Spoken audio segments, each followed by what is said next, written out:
Mungkinkah kita kehilangan waktu kairos Tuhan? Kita akan mempelajari sejarah dua tokoh yang sangat terkenal, Marco Polo dan Jenderal MacArthur.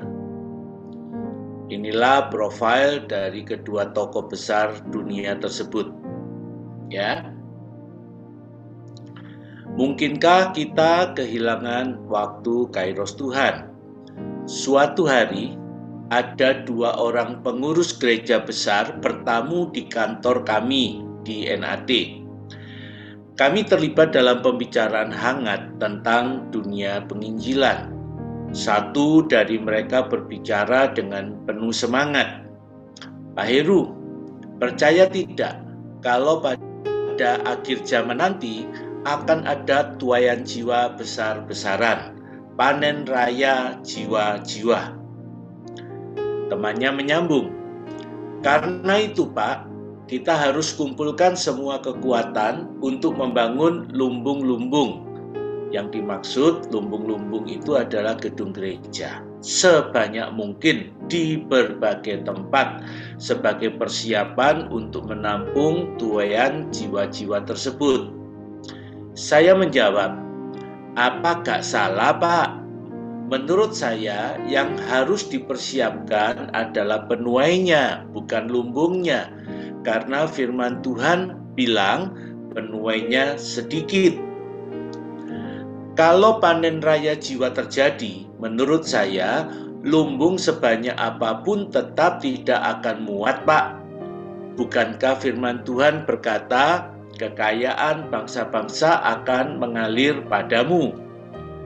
Dalam pengertian saya, biarlah orang asing yang membangun gedung-gedung, tapi nanti anak Tuhan yang akan memakainya. Menurut saya, dana gereja yang ada sebaiknya jangan dihabiskan untuk terus membangun aset, tetapi dipakai untuk merekrut, melatih, dan mengutus penuai-penuai untuk bekerja di ladang Tuhan. Bagaimana menurut saudara? Mana yang lebih penting? Membangun lumbung atau menyiapkan penuai? Biarlah beberapa kisah sejarah berikut ini memberi kita pelajaran yang berharga. Marco Polo. Kita mempelajari kisah sejarah ini waktu kita bersekolah. Marco Polo adalah tokoh yang sangat terkenal, dianggap penjelajah dari barat yang pertama kali sampai ke negara Cina. Ya, kisah dari Marco Polo ini sudah melegenda, ditulis dalam banyak buku atau juga dijadikan komik-komik bergambar, ya, seperti yang saudara lihat sudah sangat melegenda. Ya, atau sekarang juga diangkat menjadi kisah film, ya, difilmkan dalam berbagai versi, ya, karena tokoh ini memang terkenal, ya. Jadi ceritanya juga sudah berkembang jadi legenda yang macam-macam, saudara, ya. Jadi ini tentang Marco Polo dengan dari berbagai sudut pandang, cara menggambar yang berbeda-beda budaya, ya, sampai dijadikan computer game, ya, jadi game komputer tentang Marco Polo. Nah, ini adalah sebagian kisah dari perjalanan Marco Polo ketika dia bertemu dengan Kaisar Kublai Khan. Kublai Khan, pemimpin Mongol terkenal, memerintah kekaisaran terbesar yang pernah ada di dunia. Luas kekaisaran ini mulai dari Lautan Pasifik di bagian timur sampai ke Polandia di bagian barat, dan juga dari Rusia di sebelah utara sampai ke India di sebelah selatan. Tentara Mongolia adalah tentara pemberani dan juga yakin bahwa mereka mampu menaklukkan bangsa Cina dengan tembok besarnya itu.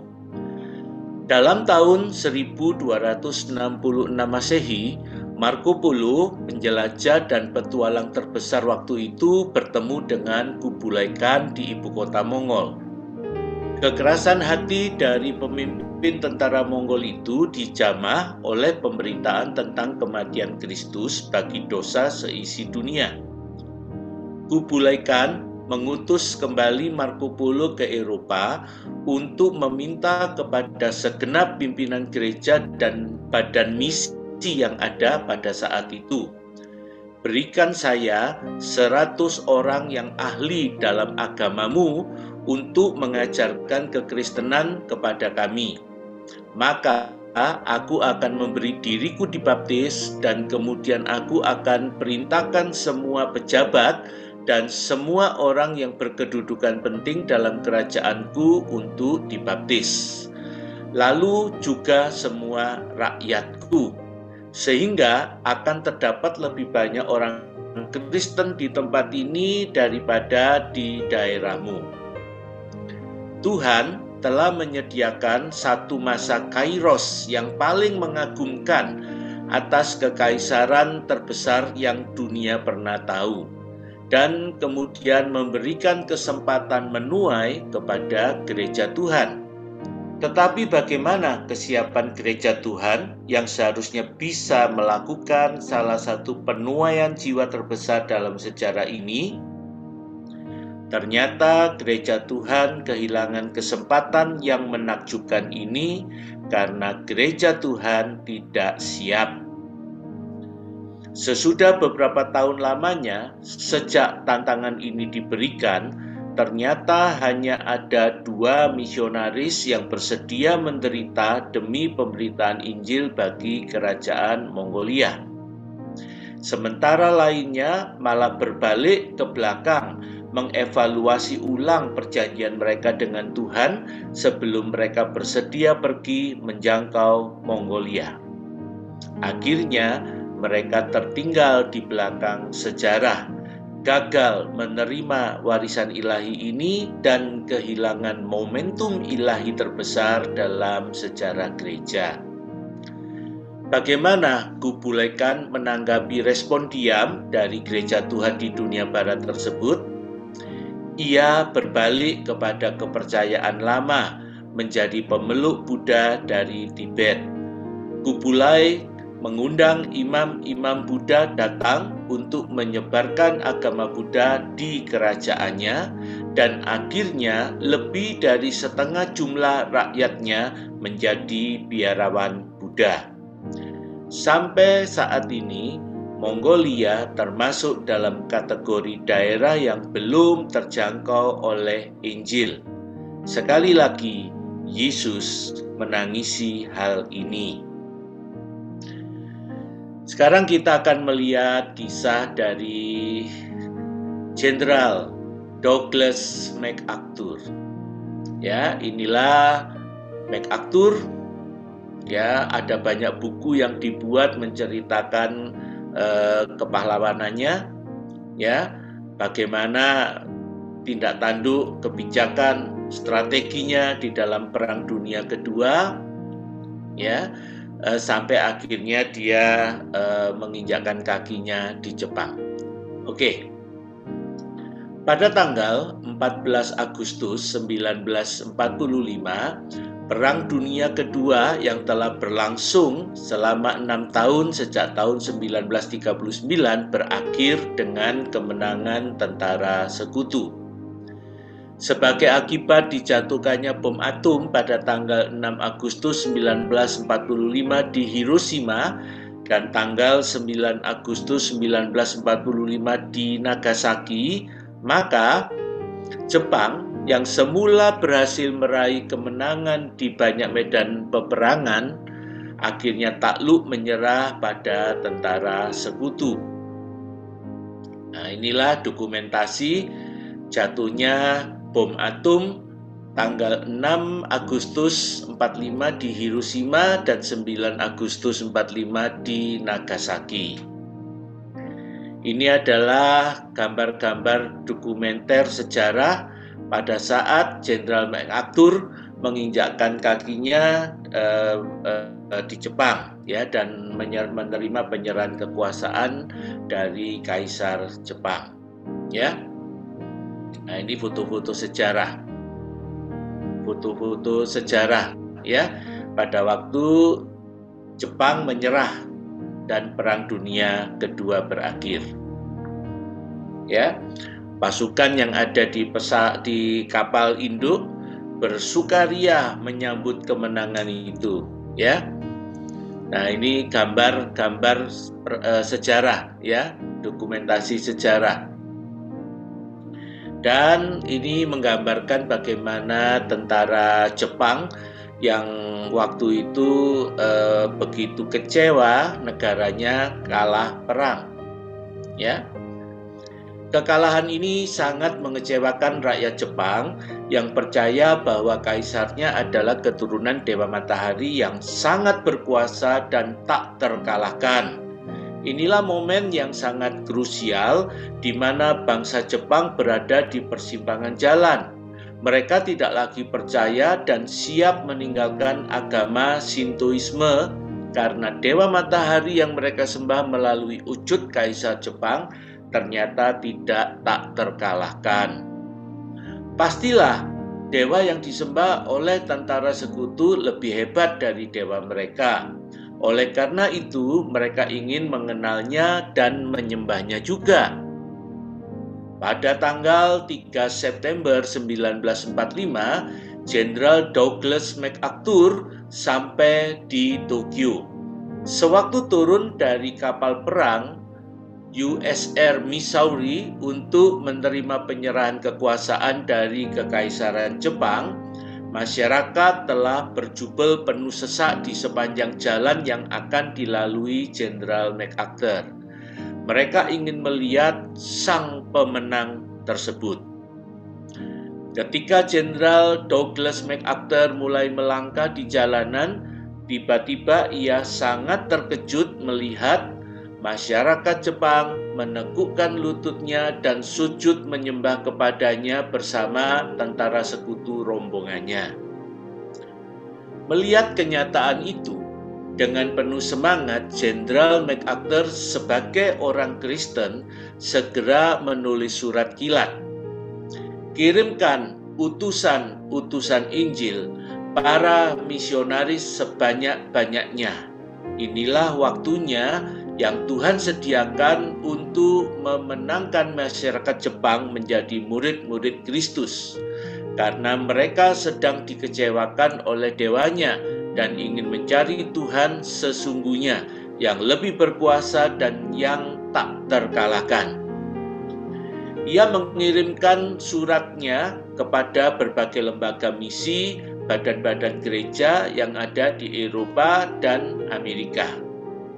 Tetapi bagaimana respon gereja Tuhan? Siapkah mereka melakukan tuaian besar-besaran? Ternyata gereja Tuhan kembali tidak siap untuk mengirimkan para penuai. Sehingga masa Kairos Tuhan yang mungkin tidak akan pernah kembali terlewatkan sia-sia. Sejarah mencatat hanya sedikit sekali utusan Injil dan misionaris yang datang ke Jepang setelah Perang Dunia Kedua berakhir, sehingga pada akhirnya masyarakat Jepang kembali kepada dewanya yang lama, kaisarnya, agama Shintoismenya. Bahkan dalam perkembangannya, tumbuh sikap antipati yang sangat keras terhadap kekristenan. Sampai saat ini negara Jepang termasuk daerah di mana kekristenan sangat sulit berkembang, sangat sulit untuk menjumpai orang percaya. Sehingga apabila dalam setahun ada tambahan 1 jiwa bertobat dalam sebuah gereja lokal, hal itu sudah dianggap suatu kemenangan besar. Mengapa? Karena masa Kairos Tuhan telah berlalu dan kesempatan yang Tuhan beri telah lenyap. Ini Owen dan Shirley Steele, pasangan pasutri misionaris yang melayani di Jepang sebelum Perang Dunia Kedua. Sekitar 1 dekade mereka bergabung dalam Yotsuya Mission dan mereka terpaksa meninggalkan Jepang ketika Perang Dunia Kedua itu terjadi. Ya, ketika sesudah Perang Dunia Kedua selesai, mereka kembali, ternyata pelayanan Yatsuya Mission sudah hancur lebur. Ya, nah ini adalah dokumentasi peristiwa ini yang sempat tertulis dalam sejarah. Ya, Jenderal Besar MacArthur bukan hanya seorang pahlawan perang, tapi dia mengucapkan kata-kata yang sangat berkesan. Dia berkata, ya, saya tidak ingin dikenang sebagai jenderal besar yang memimpin tentara dan membebaskan rakyat. Saya hanya ingin dikenang sebagai ayah Kristen yang berdoa dan membaca Alkitab bersama anak-anaknya. Ya, itulah kata-kata Jenderal MacArthur. Melihat dua peristiwa ini, harusnya gereja Tuhan belajar dari sejarah. Bagaimana kondisi gereja saat ini? Seharusnya gereja Tuhan menarik pelajaran dari sejarah masa lalu dan tidak boleh lagi kehilangan momentum Tuhan pada masa Kairos, pada masa penuaian jiwa. Dengan mempersiapkan, menuai, dan memanfaatkan semua kemampuan teknologi modern yang dahulu tidak tersedia bagi gereja Tuhan pada masa tahun 1200-an. Namun, tragisnya, gereja Tuhan justru mengulangi sejarah semacam ini berkali-kali. Kalau kita tidak memanfaatkan semua kesempatan pada masa Kairos Tuhan, maka kita akan mengulangi kembali jalannya sejarah. Bagaimana jika masa Kairos Tuhan datang bagi Indonesia? Haruskah sejarah semacam ini berulang kembali? Saudara, sebagai gereja Tuhanlah yang harus menjawabnya. Tuhan memberkati. Saya ingin menggarisbawahi bahwa kita membaca di Matius 28 ayat 19-20, imperatif diberikan tekanan kepada orang percaya. Ya, pergilah, muridkan sekalian suku bangsa. Itu imperatif kepada orang percaya. Tetapi imperatif di sini, keharusan di sini dikenakan untuk diri Tuhan Yesus. Ya, aku harus. Ya, luar biasa. Aku harus membawa mereka, ya, menuntun mereka. Jadi Tuhan Yesus mengharuskan dirinya. Sebelum dia mengharuskan orang lain, dia mengharuskan dirinya. Ya. Nah, jadi kita juga harus belajar dari prinsip ini. Jangan kita hanya mengharuskan orang lain mengabarkan Injil, tetapi kita enggak. Ya, kita harus mengharuskan diri kita. Aku harus memberitakan Injil. Aku harus membawa orang-orang yang belum percaya kepada Tuhan Yesus untuk percaya.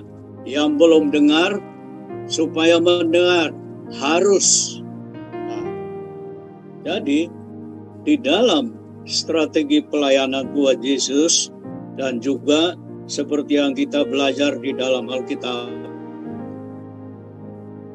walaupun keharusannya membawa semua orang, tetapi ada prioritas, ada urut-urutan. Ya, urut-urutannya yaitu pada saat itu siapa yang sudah terbuka, siapa yang siap terima. Tuhan Allah mengutus Yunus ke Niniwe. Mengapa? Karena orang Niniwe sudah terbuka. Ya. Karena orang Niniwe sudah terbuka, maka Yunus ke Niniwe. Mengapa dia tidak ke Babel? Mengapa dia tidak ke Mesir? Itu bangsa-bangsa besar waktu itu. Tidak, Tuhan utus Yunus ke Niniwe. Ada 200.000 lebih orang di sana yang siap terima, ya, bertobat. Bahkan hewan-hewan ikut bertobat, raja ikut bertobat, sampai di bawah rakyat jelata semua bertobat, hanya mendengar khotbah yang sederhana. 3 hari lagi kota ini ditunggang balikan. Khotbahnya hanya begitu. 3 hari lagi kota ini ditunggang balikan. Khotbahnya hanya begitu. Semua bertobat. Dari raja sampai rakyat, termasuk binatang-binatang. Ya. Nah, jadi ada prioritas. Prioritasnya siapa? Yaitu mereka yang terbuka. Waktu Tuhan Yesus pergi ke Samaria, dia harus melewati Samaria. Mengapa dia harus? Karena ada wanita di sana yang terbuka untuk dilayani. Jadi keharusan itu mendorong kita untuk masuk ke dalam kesempatan kairos. Karena kairos itu, kesempatan itu mungkin tidak akan terulang.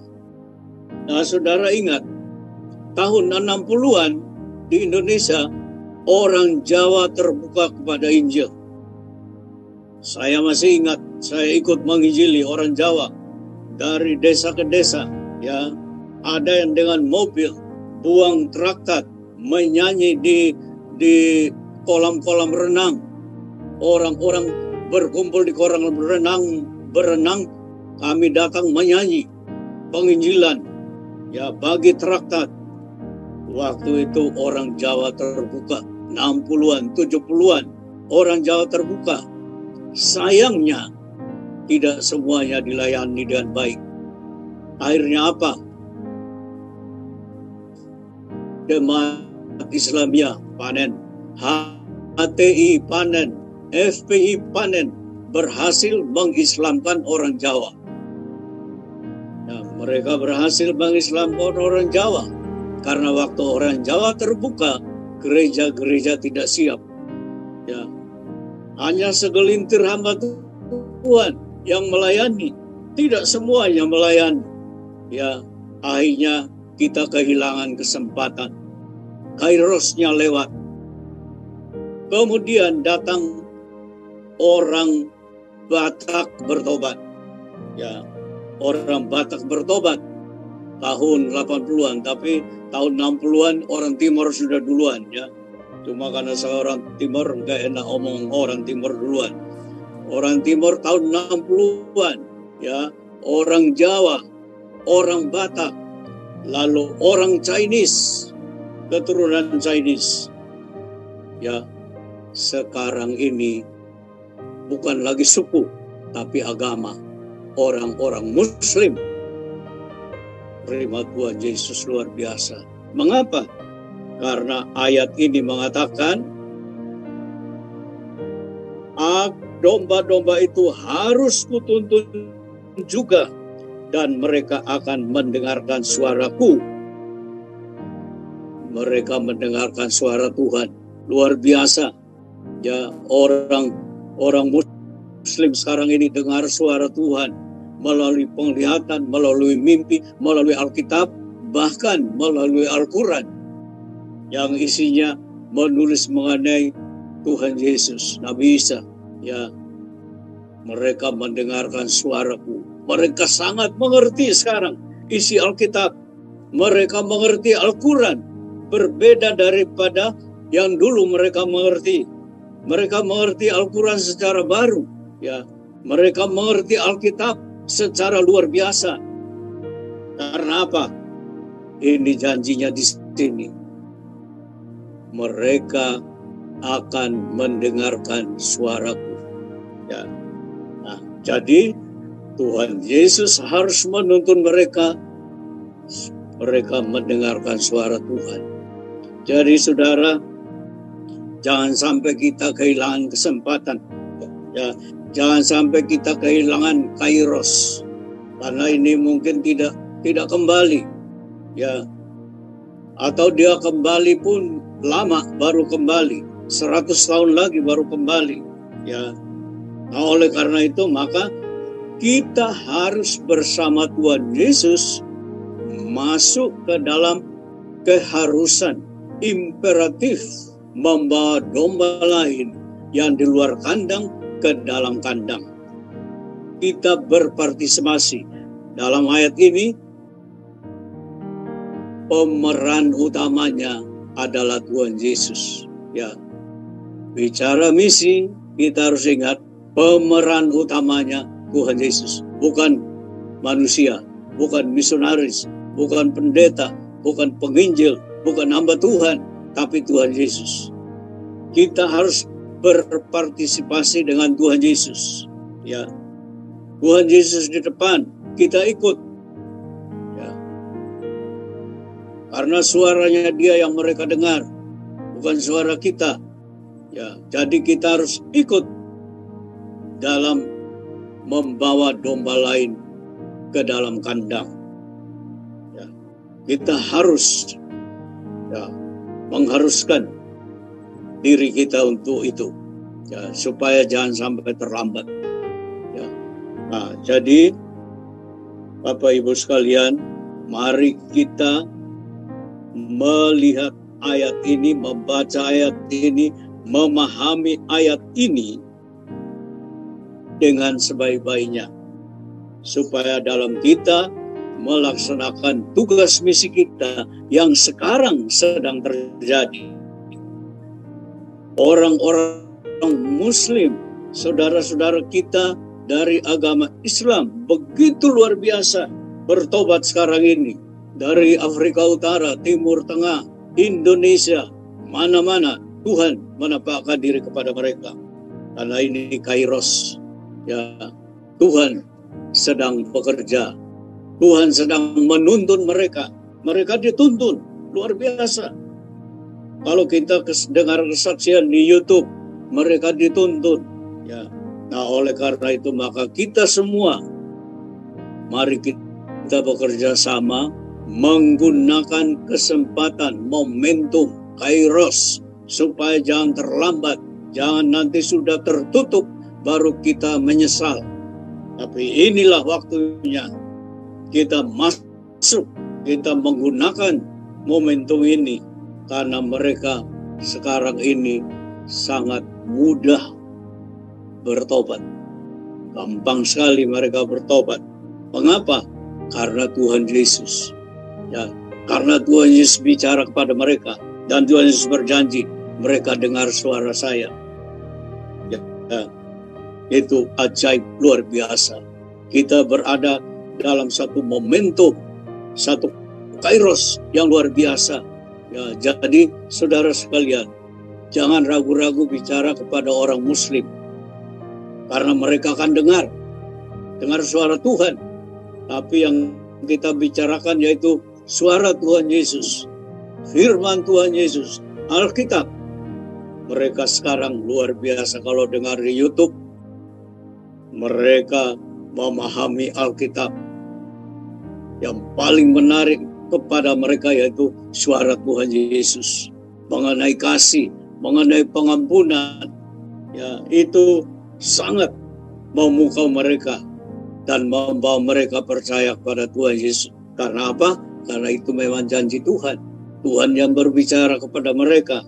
Nah, oleh karena itu maka mari kita berdoa dan juga kita mengajak sebanyak mungkin orang ikut dalam panen. Ladang sudah menguning, pekerja kurang, pekerja tidak cukup. Ya, ladang sudah menguning, banyak orang mau bertobat. Jadi kita harus mengumpulkan sebanyak mungkin hamba Tuhan. Ya, sebanyak mungkin hamba Tuhan. Maka itu kita berdoa kalau sudah pandemi selesai, kita mengadakan konferensi-konferensi di setiap provinsi, ya, daerah provinsi yang mayoritas Kristen, untuk menantang gereja-gereja, sekolah-sekolah teologi, yayasan-yayasan penginjilan, pribadi-pribadi, persekutuan doa, supaya semua bersatu untuk ikut berpartisipasi dengan Tuhan Yesus, membawa domba-domba lain yang masih di luar kandang ke dalam kandang. Ya, kita menyatukan semua resources, ya, sumber daya manusia, karunia, talenta, ya, keuangan, semuanya kita pakai untuk membawa domba-domba lain ke dalam kandang yang satu, supaya hanya Tuhan Yesus jadi gembala. Ya, tidak boleh ada pencuri yang memanjat tembok. Ya, hanya satu, melalui satu pintu. Maka itu kita garis bawahi di sini, satu gembala, satu kandang, satu pintu. Ya, satu gembala, satu kandang, satu pintu. Ya, itu motonya visi ini. Ya, kita bawa bersama Tuhan Yesus, kita ikut serta membawa domba-domba lain, semua yang lain, manusia yang belum percaya, untuk masuk ke kandang. Yakin bahwa sekarang ini orang Muslim, sampai berapa tahun kita nggak tahu, 10 tahun kah, 20 tahun kah, ya, lalu terbuka lagi pintu yang lain. Mungkin orang Hindu, orang Buddha, ya, tapi sekarang ini orang Muslim di mana-mana, ya, panen raya, ya, ada yang meramalkan, 2030 separuh Indonesia sudah Kristen, ya, karena melihat gejala yang ada, bagaimana orang bertobat secara luar biasa, ya. Oleh karena itu, sekali lagi, jangan sampai kita terlambat, jangan sampai kita tidak menggunakan kesempatan. Selagi pintu terbuka, kita harus masuk. Selagi masih terang, kita harus bekerja, karena akan datang gelap di mana kita tidak bisa bekerja. Ya, jadi ini saya menantang saudara sekalian, mari kita semua menyatukan hati, menyatukan resources untuk bersama Tuhan Yesus membawa domba lain masuk ke dalam kandang yang satu, supaya Tuhan Yesus menjadi gembala bagi semuanya. Terima kasih, Tuhan memberkati.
Jika saudara diberkati dengan tayangan ini, silakan subscribe, like, komen, dan share sebanyak-banyaknya.